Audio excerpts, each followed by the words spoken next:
Hey fellow tennis nerds, I hope all is well. So long time no mixed bag. First of all, Tennis Warehouse have re-released the Wilson Pro Staff 85, an icon in the game. Sampras, Edberg, Courier, Federer all having used this frame.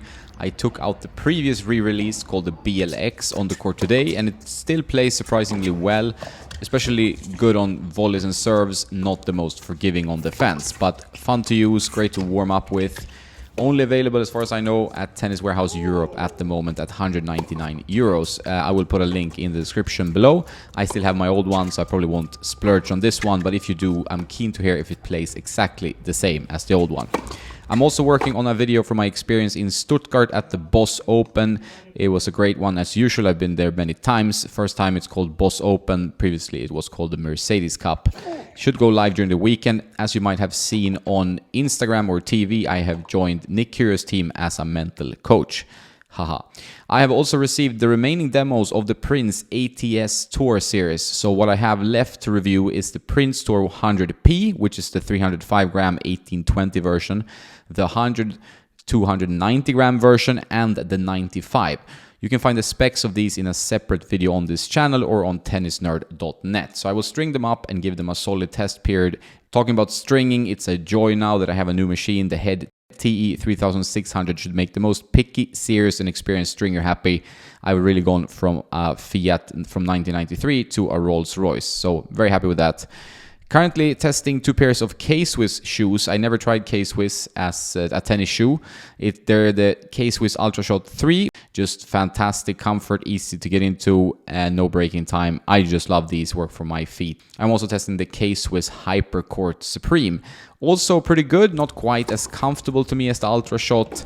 Some issues with the fit for me there, but I'll get into a more in-depth review of these two shoes, the Ultrashot 3 and the Hypercourt Supreme. Rafael Nadal and his wife Mary Perello are expecting their first child. Spanish tabloids report as well as newspapers.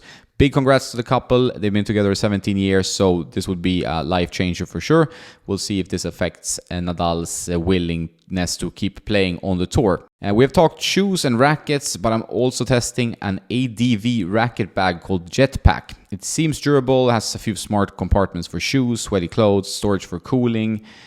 Quite a nifty bag, not a huge space for many rackets that I want to bring to the court, but for most players this will do absolutely fine, and I will get back to you with an in-depth review. I must also say that I'm happy that Fuzzy Yellow Balls sponsor episodes of this YouTube channel. That helps the channel stay alive.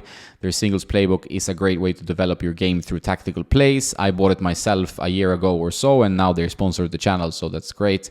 And it will grow your strategical understanding of tennis with these plays. You will find videos and the QR codes and links to them in this book, so definitely worth checking out. The grass court season is heating up well. We had Berrettini win the Boss Open, and we had a new player, Tim van Rijthoven. Hopefully I pronounced that correctly. A young guy, Dutch guy, won at home after a wild card and just beat a really strong field and playing with a nice style, one-handed backhand, plenty of lead tape on that E-zone.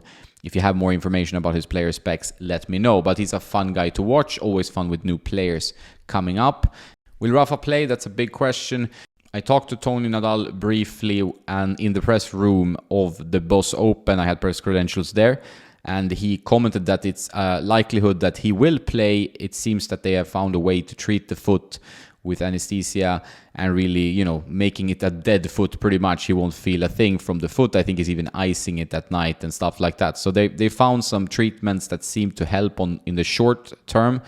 But in the long run, I think he will need some surgery. And when he does the surgery, he won't be able to play tennis on the high level. That's as far as I got. I made some notes about this on tennisnerd.net. So there where you'll find all the information. But let's hope Rafa can play Wimbledon. It's always fun to have as many players as possible there fighting for the titles. So that could be highly interesting to see what happens in the coming weeks. And last but not least, I want to mention Sportbot, which is a new tennis ball machine that is capable of moving around the entire tennis court. So the idea is to be able to prepare a player for the complexity of a tennis match when you can actually get the balls from different locations. It's being developed independently in Slovenia by a mechanical engineering student called Tony Ulchar. I hope I pronounced that correctly. Could be a very interesting tool. Do you use ball machines? Would this be something you'd be interested in? Let me know in the comments below. That's it for this mixed bag. Do you like this format? Let me know in the comments below. What other content would you like to see from Mr. Tennis Nerd over here? Happy to try new things as well. That's all. Have a nice day, and don't forget to play some tennis.